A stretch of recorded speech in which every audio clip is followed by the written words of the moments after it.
Welcome back to War of the Lesbian Zombies.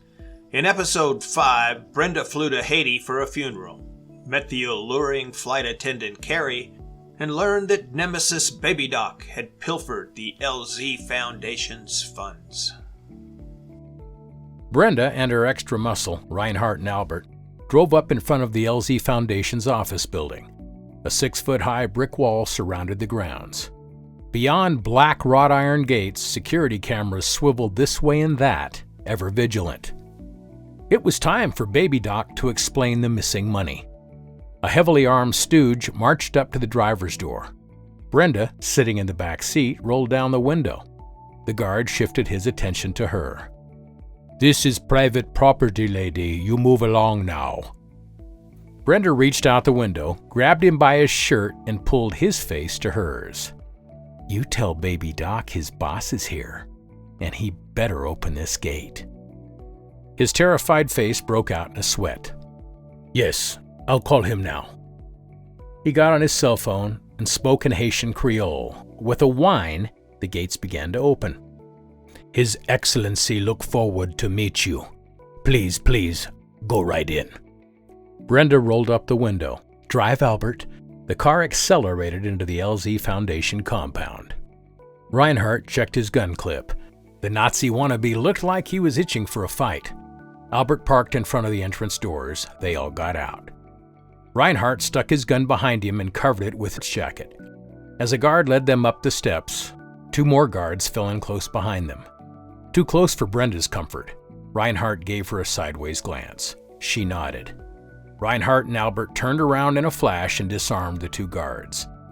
The lead guard took off running. He ducked inside through a thick door and closed it. Brenda frowned. "Back out of the way." She kicked open the heavy door like it was made of paper. It fell into Baby Doc's office and hit the floor with one hell of a bang. She strolled into the room like she owned the place. Oh, she did. The lead guard pulled out a gun and shot her. Albert and Reinhardt pulled their guns. Brenda waved them off, looked down and saw the bullet hole. "You ruined my dress, you idiot." The guard suddenly realized he'd come face to face with a Haitian zombie. He dropped to his knees, put his hands together, and began to pray. "Please, Lord, save my wife Mary and my son Juan Jr. from the vengeance of the zombie." He looked at Brenda. "I am ready to die." "What's your name, fool?" "Juan Sr." "Get up, Juan Sr." "You're not going to kill me and eat my brains?" "You watch too many zombie movies. Where is Baby Doc hiding?"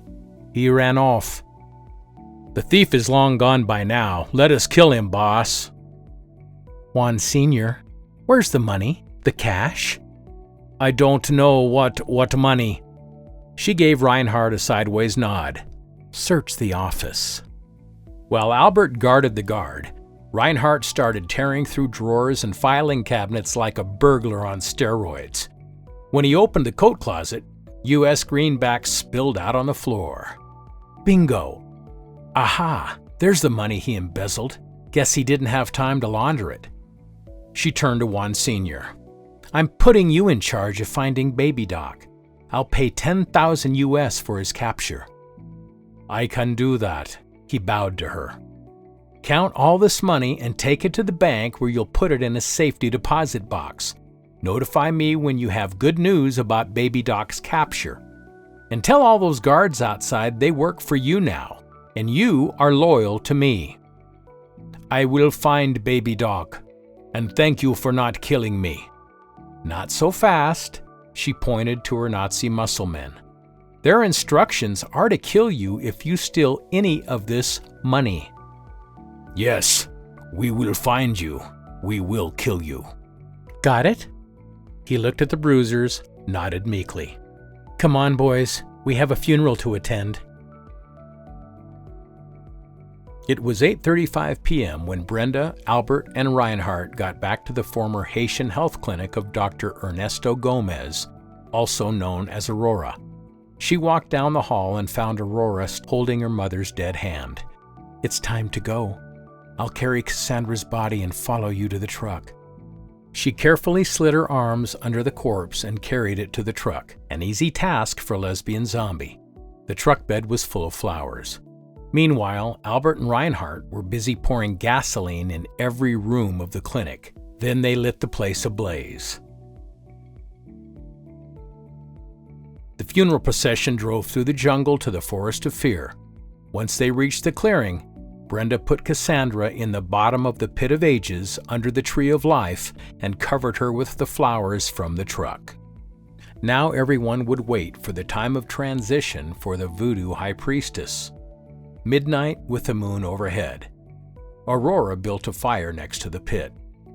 Brenda's chest was full of angst, and her mind reeled with thoughts of life, death, and eternity.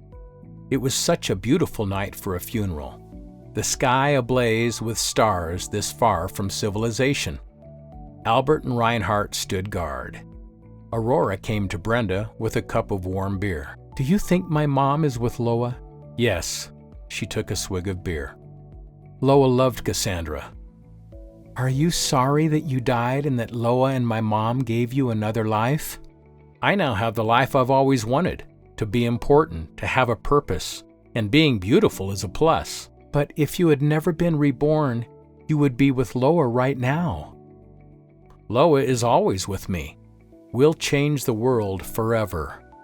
As the moon reached its apex, the Tree of Life shuddered as it absorbed every molecule of Cassandra's body and became a monument to her that would last until the end of time.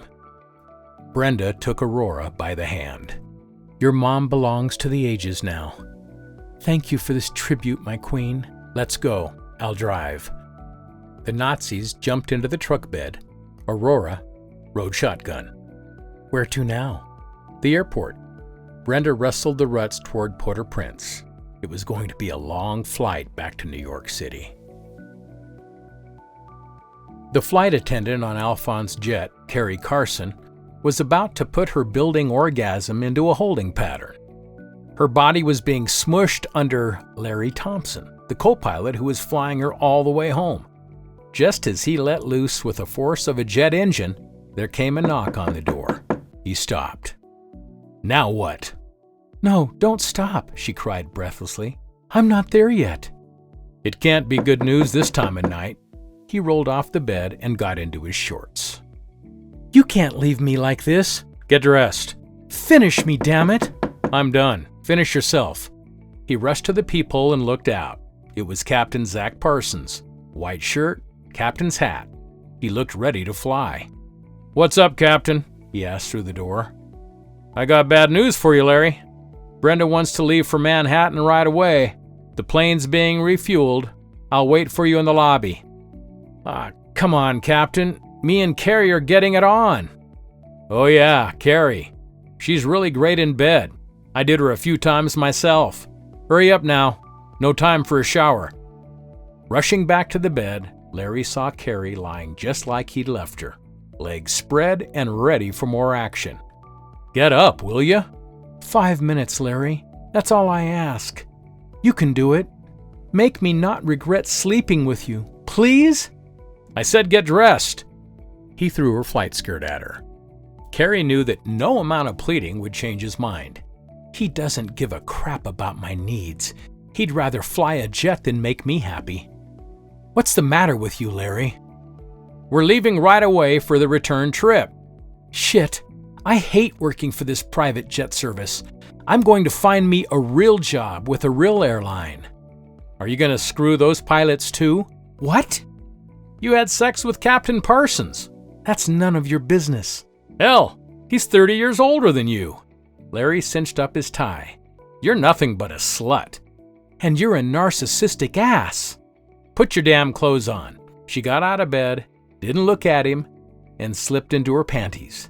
Men suck. Sounds to me like Carrie has had it with men. I bet the door is now open for an invitation from Brenda. I hope something goes right for her. Seems every time she turns around, she gets lambasted with another problem. Be sure to come back for episode 7. The girl Loa told Brenda about is coming, and her request will spark a war the lesbian zombies are eager and happy to fight.